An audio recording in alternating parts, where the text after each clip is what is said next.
할렐루야. 이렇게 아멘을 하는 이유는 지금 저와 여러분은 많은 생각을 하고 왔습니다. 오면서 차가 밀리기도 하고, 또 그럴 리야 없겠지만 또 왜 그 옷을 입었어? 또 어떤 가정은 아침을 안 줘가지고 굶고 온 사람도 있을 것이고, 예배 끝나고 보자 그렇게 또 생각을 하고, 마음이 혼이 복잡해요. 혼은요 복잡해요. 근데 여러분이 이렇게 이제 아멘을 하고 주님을 찬양하면 이 혼이 영에 딱 붙어버려요. 그럼 그때부터 영이 혼을 다스리고 혼이 내 육체를 다스리는 거예요. 그래서 예배는 영적으로 하나님을 만나는 거예요. 하나님의 은혜를 덧입는 거예요. 그러면 내 삶이 달라지는 거예요. 그래서 집에 가서 생명의 언어를 쓰고 누구를 비판하고 욕하고 판단하는 걸 딱 중단을 해요. 이 세상은 사실을 가지고 말해요. 그거는 신념의 체계예요. 근데 신앙생활은 진리를 믿는 거예요. 진리를 믿는다는 얘기는 신념의 체계가 아니라 신앙의 체계예요. 그래서 신앙의 체계는 달라요. 어쩌면 여러분이 이 사실 세계는 문명을 만들어요. 근데 문명이 기적을 삼키지를 못해요. 미라클. 그래서 어쩌면 우리가 살고 있는 이 시대는 문명과 기적의 싸움이에요. 저는 요즘에 우리 셀 공동체를 통해서 많은 걸 깨달아. 이 공동체는 바로 문명과 기적의 싸움이구나. 사실은 불가능해요. 포기하고 싶어요. 근데 말씀은 진리이기 때문에 말씀대로 살아가는 사람들은 기적이 일어나는 거예요. 변화가 일어나는 거예요. 신념은요, 다른 사람을 정죄하고 판단해요. 근데 신앙은 절대로 다른 사람을 정죄하고 판단하지 않아요. 그래서 은혜가 임하는 거예요. 오늘 본문은 엘리사벳과 마리아가 만나는 장면이에요. 둘 다 엘리사벳도 천사의 소리를 듣고 엘리사벳 나이가 많아서 아기를 못 낳아요. 포기했어요. 사실이에요. 근데 천사가 가브리엘이 아기를 낳을 것이다 그랬더니 사가랴, 엘리사벳의 남편인 사가랴가 제사장이거든요. 아기가 없어요. 포기했어요 이미. 근데 하나님께서 성령을 통해서 아기를 준다고 하니까 사가랴가 웃기네, 소위 말해서 안 된다는 생각을 했어요. 그랬더니 하나님께서 그를 벙어리를 만들어 버렸어요. 말을 못하게 했어요. 여러분, 신앙이 없으면 하나님이 벙어리를 만들어요. 혹시 여러분, 목사님 나 말 많이 하는데요, 저는 이렇게 생각합니다. 남을 판단하고 비판하고 정죄하는 사람은 하나님 앞에 말을 못하게 만든 벙어리가 된 거예요. 근데 진리를 가지고 사는 사람은 늘 하나님께 기도할 때 떳떳해요. 또 하나님께 영광을 돌려요. 그는 벙어리가 아니에요. 사가랴가 이제 벙어리가 됐어요. 근데 아기가 날 때가 돼서 요한이 이제 날 때가 됐는데 이름도 가르쳐 줬어요. 근데 아기가 나서 이제 이름을 지려고 하는데 말은 못하니까 아마 돌림자로 이름을 지려고 할 때 사가랴가 막 안 된다, 막 바디랭귀지를 했겠죠. 몸의 언어를 안 돼. 왜? 자기는 이미 계시를 받았거든요. 요한이라는 이름을 받았단 말이에요. 안 돼, 막 이렇게도 하도 안 되니까 서판을 갖다 줬어요. 글씨 쓸 거를. 했더니 요한이라고 딱 쓰는 순간 입이 열렸어요. 그래서 세례 요한이 탄생됐어요. 근데 세례 요한을 임신하고 이제 아기가 이제 복중에서 점점 크고 있는데, 그때 성령께서 천사를 통해서 마리아에게, 비천한 보잘것없는 한 여인에게 나타나셔서 가브리엘 천사가 내가 메시아를 낳을 거다, 이름까지 가르쳐줘요. 예수라고. 근데 마리아는 이게 이해가 안 되는 거예요. 이성적으로 논리적으로 안 맞아요. 만약에 자기가 지금 처녀인데 아기를 낳았다, 그럼 돌에 맞아 죽어야 돼. 율법에. 받아들이기가 어려워요. 그런데 마리아가 주의 말씀대로 되기를 원합니다. 그때 딱 그 말을 하자마자 천사가 떠났어요. 천사가 왜 떠났을까요? 이제부터 그 말씀대로 이루기 위해서 천사가 일을 하는 거예요. 여러분, 천사는 하나님의 말씀을 이루어지도록 일하는 능력자예요. 하나님의 뜻이 이루어지도록 일하는 자예요. 종이에요. 천사가 떠났다는 말은 지금부터 이제 일하기 시작하는 거예요. 그래서 마리아가 그 소식을 듣고 친척이니까 엘리사벳에게 쫓아가요. 쫓아갔더니 엘리사벳이 하는 말이 자기 있는 뱃속에 있는 이 아이가 막 춤을 추고 기뻐하는 거예요. 왜? 마리아에게 임신을 한 거예요. 벌써 말씀대로 이루어지다 하는 순간 마리아의 몸에 예수님이 딱 잉태가 된 거예요. 그러니까 이 뱃속에 있는 아이가 예수님이 메시아가 마리아 뱃속에 태어난 걸 보고 막 기뻐하니까 어쩔 줄을 모르는 거예요. 이게 본문의 내용이에요. 그러면서 마리아가 엘리사벳이 그 얘기를 하는 거예요. 여기 다 나오지는 않았어요. 성경은 압축 파일이잖아요. 엘리사벳이 얘기했을 거예요. 네가 어느 순간 내 속에는 아기가 네 속에 있는 아기가 잉태했는데 너무 기뻐하는 거야. 우리 주님을 네가 잉태했어. 여러분, 이게 사실 이성적으로 이해가 되는 거예요? 그랬더니 마리아가 하는 말이 오늘 마지막 우리 목사님께서 읽어주셨는데 48절에 그의 여종의 비천함을 돌아보셨습니다. 보라, 이제 후로는 만세에 나를 복이 있다 일컬음이로다.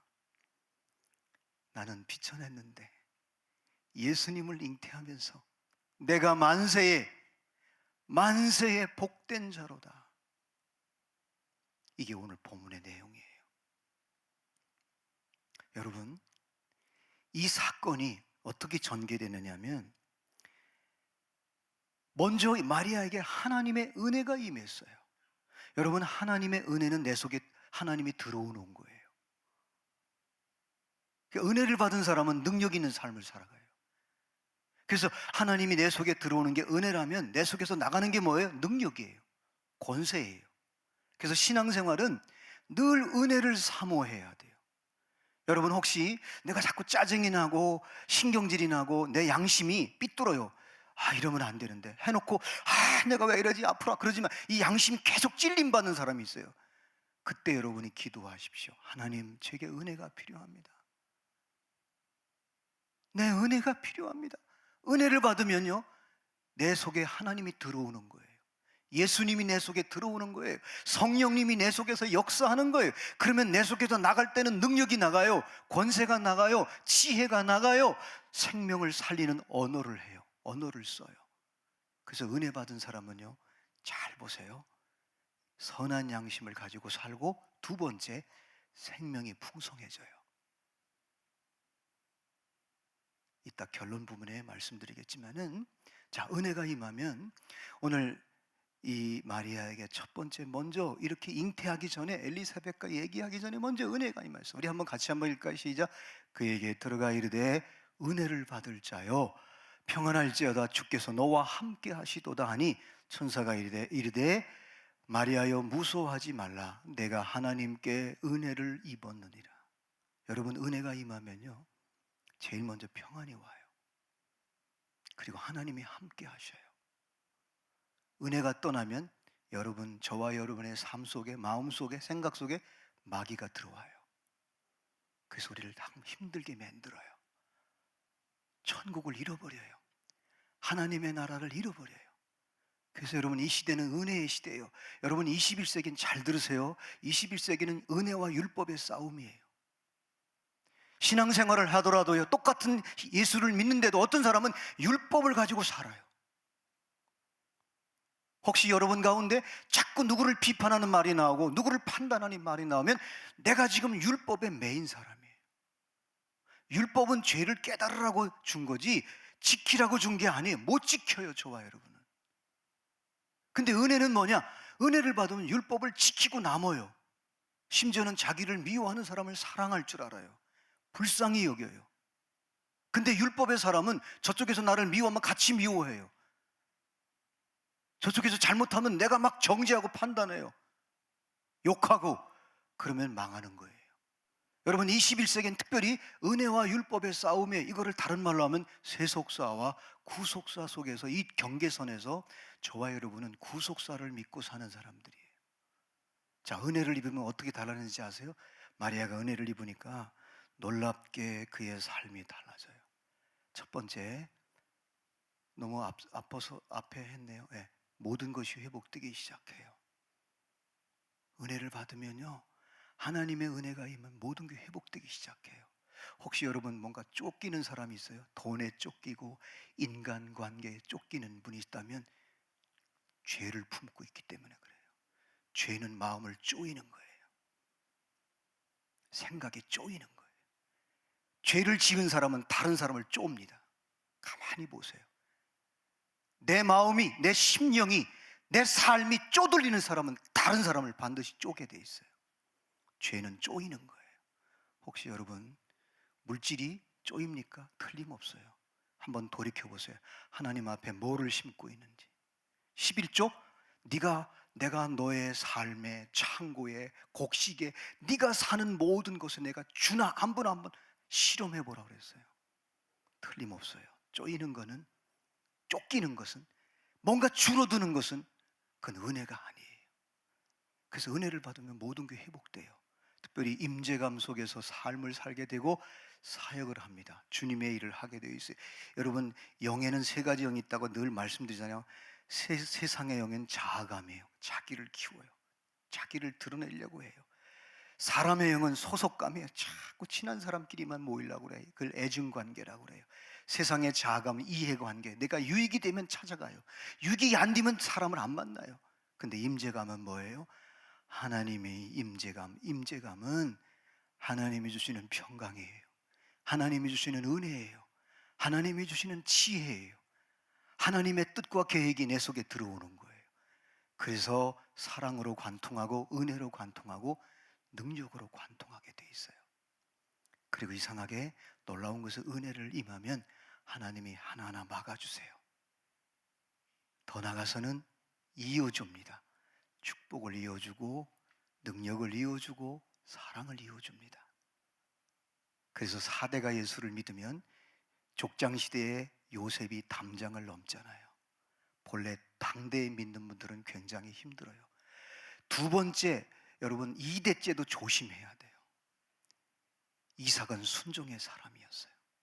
근데 신앙의 2대가 순종하기가 굉장히 힘들어요. 혹시 여러분 모태신앙들이 순종하기가 굉장히 어려운 거예요. 근데 이삭은 두 번째 2대째 순종했어요.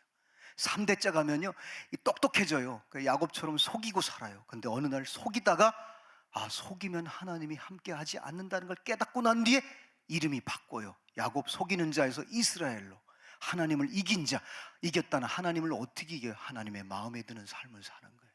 그러다가 요셉 때 가면 담장을 넘는 거예요. 혹시 오늘 2부 예배 가운데 처음 예수 믿는 분들, 아브라함처럼 내가 복의 주인공이라고 생각하고 살아가면 믿음을 놓치시면 안 돼요. 혹시 모태신앙이 있습니까? 아버지가 2대째입니까? 순종하십시오.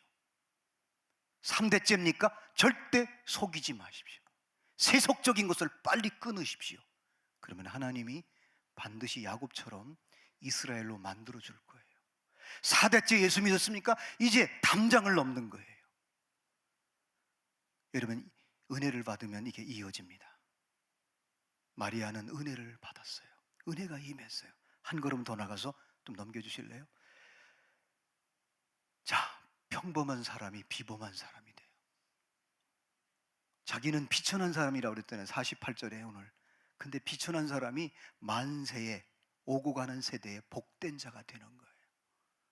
특별히 여러분, 이렇게 은혜 받은 사람은 의미 있고 가치 있는 삶을 하나님의 사람으로 쓰임 받게 됩니다. 그래서 구속의 역사를 이루게 됩니다. 구속의 역사를 세우는 거예요. 여러분, 이 역사는 딱 두 가지예요. 구속사와 세속사예요. 세속사는 신념으로 살아요. 저도 한때 신념으로 살았던 사람이에요. 고집이 세고 자기 주도형이고. 그런데 여러분, 이것은 사실을 가지고 사람들을 아주 명확하게 얘기해요. 누구를, 제가 신념의 사람이었을 때가 언제냐, 뭐를 따지면은 정확히 따져요. 왜? 사실을 갖고 얘기하기 때문에. 근데 관계는 끊어져요. 근데 구속의 역사는 의미의 역사예요. 진리의 역사예요. 진리는 나도 자유케 만들고 타자도 자유케 만들어요. 그래서 이웃에게 환대, 관용하고 너그러운 마음을 갖는 거예요. 사랑하는 여러분, 오늘 마리아에게 임했던 은혜가 오늘 예배드리는 저와 여러분에게 임할 수 있기를 주님의 이름으로 축원합니다. 아멘. 그리고 은혜가 임한다는 말이 뭐예요? 하나님의 말씀이 내 속에 들어오는 거예요. 하나님의 계시가 내 속에 들어오는 거예요. 그 말씀을 그대로 여러분이 믿는 거예요. 신뢰하는 거예요. 신뢰하면 그때부터 하나님이 일하십니다. 두 가지 현상이 나타나요. 나도 모르게 성령이 충만해져요.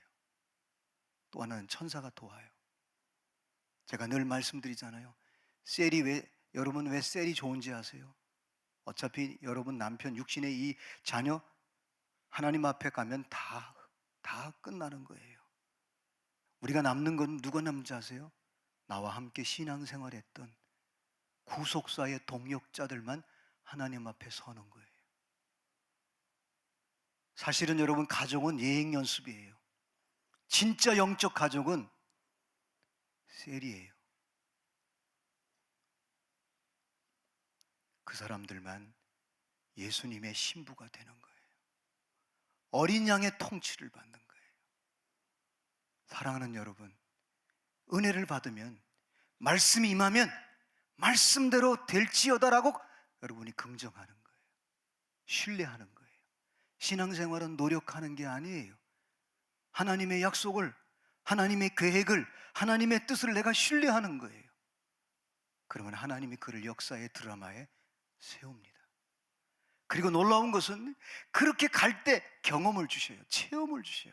놀라운 체험을 주셔요. 보세요. 마리아가 만약에 그 소식을 듣고 가만히 있었으면 더 확신이 없었을 거예요. 근데 이상하게요, 여러분이 말씀을 신뢰하고 여러분이 움직이기 시작하면 그때부터 하나님이 더 확신을 주시는 거예요. 체험을 주시는 거예요. 누구한테 갔어요? 약속을, 하나님의 계시를 받은 엘리사벳한테 달려갔어요. 빨리. 오늘 본문에 보니까 빨리 달려갔어요. 여러분, 조심할 것은 주일날 예배드리고 은혜 받고 세상 사람 가능하면 먼저 만나지 마십시오. 여러분이 가능하면 은혜 받았으면 은혜가 있는 사람들을 자꾸 만나십시오. 그러면 여러분의 그 받은 말씀, 은혜 받은, 계시 받은 깨달은 말씀이 확신이 생기는 거예요. 확신은 체험하고 연결돼요. 경험하고 연결돼요. 어리석은 사람이 누군지 아세요? 잊어버리는 거예요. 얼마 전에 여러분과 했잖아요. 말씀을 뒤로 돌린다고 그랬잖아요. 하나님의 말씀, 은혜를 뒤로 돌려버리는 어리석은 사람이 있어요. 예배 끝나자마자 막 뒤로 돌려버려요. 하나님의 뜻을, 하나님의 말씀을 버려. 목사님 안 버린다. 아니에요. 잊어버리면 버린 거예요. 이 말씀을 붙잡고 여러분이 그 믿음의 공동체, 셀 공동체 가서 또 나누는 거예요. 그럼 또 은혜를 받는 거예요. 은혜가 머무는 거예요. 마리아가 엘리사벳에 갔더니 엘리사벳 딱 보자마자, 야, 네가 잉태했어. 네 뱃속에 주님이 계셔. 주님이 내 속에 있는 내 아이가 지금 네가 오니까 네 속에 있는 잉태한 그 아이를 보면서 너무너무 기뻐해. 보세요. 은혜 받은 사람끼리 만나면 은혜가 넘쳐요. 이게 본문의 내용이에요. 여러분, 성탄절을 왜 우리가 이렇게 기념하는지 아세요? 성탄절의 문화를 여러분이 자꾸 만드세요. 크리스마스 트리 뺏기지 마세요. 문화는 관계를 만드는 거예요. 문화는 그릇이에요. 하나님의 은혜를, 하나님의 약속을, 하나님의 축복을 담는 그릇이에요. 그런 문화가 없으면 안 되는 거예요. 역사는 우리에게 교훈을 주어요. 문화는 관계, 그릇을 만들어줘요. 근데 성경은 본질을 얘기해요. 근원을 얘기해요. 자, 이렇게 마리아가 체험한 거예요. 자, 말씀대로 될지어다 고백하니까 말씀대로 이루어지잖아요. 신뢰하니까 말씀대로 이루어지는 거를 빨리 가서 엘리사벳을 만났더니 체험을 주는 거예요. 이 체험은요, 경험은요, 저와 여러분의 확신을 줍니다. 흔들리지 않습니다. 그리고 마지막에 그 경험하고 난 뒤에 하나님을 찬양하는 거예요. 자, 여기 보세요. 하나님을 찬양하면 마귀는 떠납니다. 어둠도 떠납니다. 그래서 저는 신앙생활을 제일 잘하는 사람이 누구냐? 하나님을 찬미하고 찬양하는 사람은 그 가정에, 그의 삶에, 그의 생각 속에 마귀가 다 떠납니다. 쓰레기가 떠나는 거예요. 지저분한 게 다 떠나니까 기쁨이, 하늘 기쁨이 마음속에 가득해지는 거예요. 그래서 얼굴에 나타나는 거예요. 저도 어제 우리 셀레브 드리면서 한 분이 일주일 동안 찬양을 했대요. 근데 찬양하면서 깨달은 게 뭐냐면 내가 좋아서 찬양하는 줄 알았대요. 근데 우리 셀 식구 가운데 기쁜 일이 있었어요.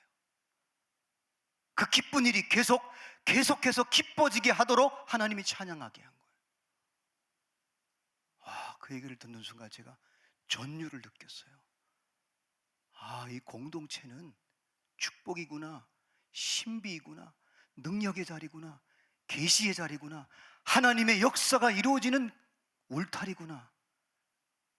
사랑하는 여러분, 은혜 받은 사람을 만나십시오. 아멘.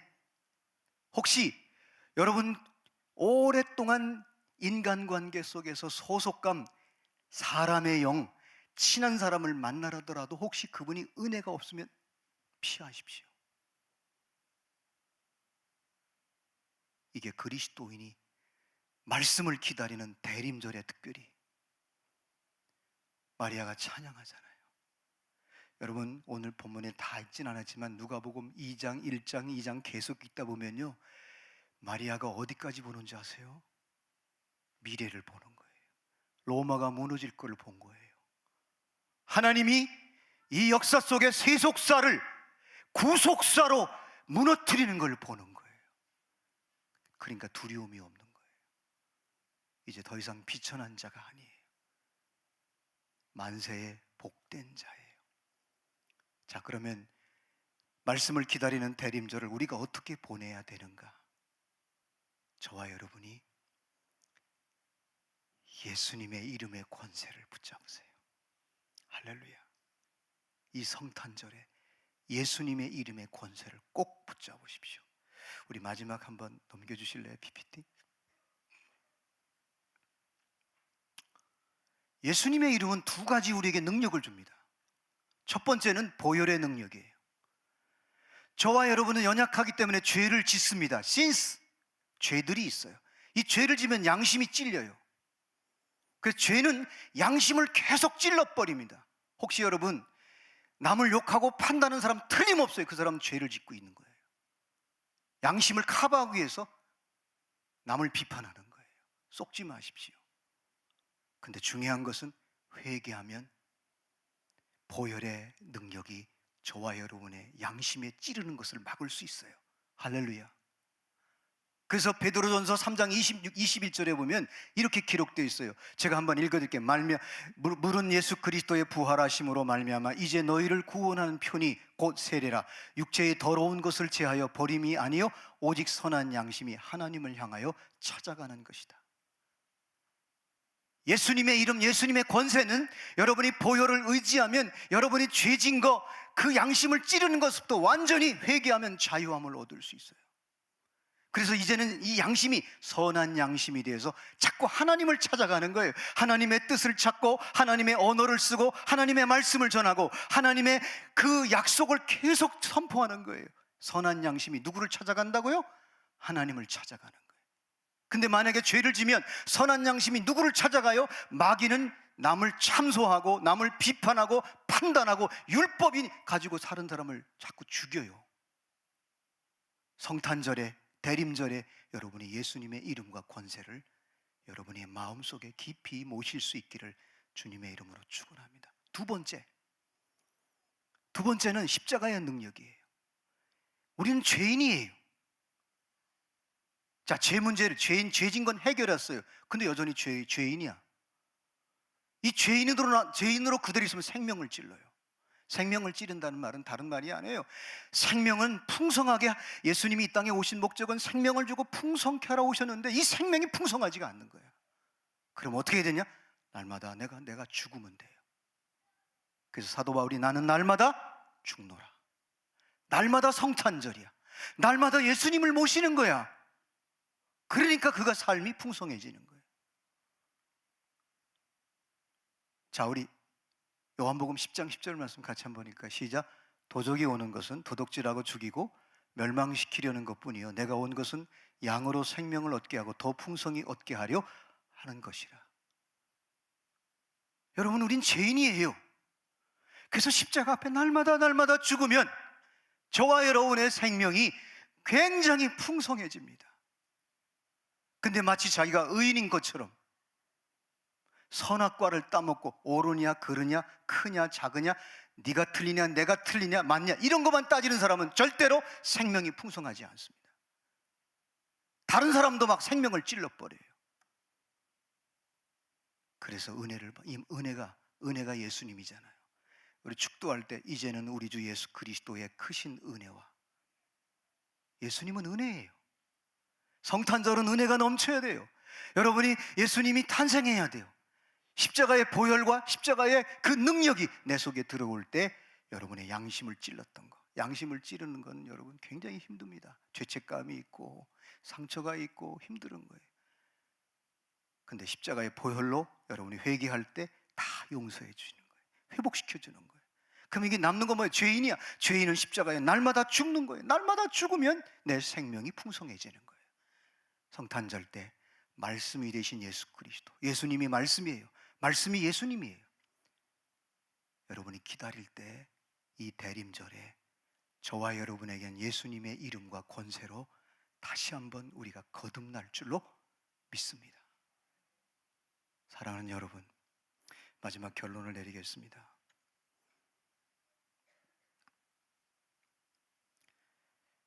예수님의 이름과 권세를 덧입으면 두 가지 놀라운 승리가 있는데, 첫 번째는 예수님의 이름과 권세를 덧입은 사람은 전리품을 얻어요.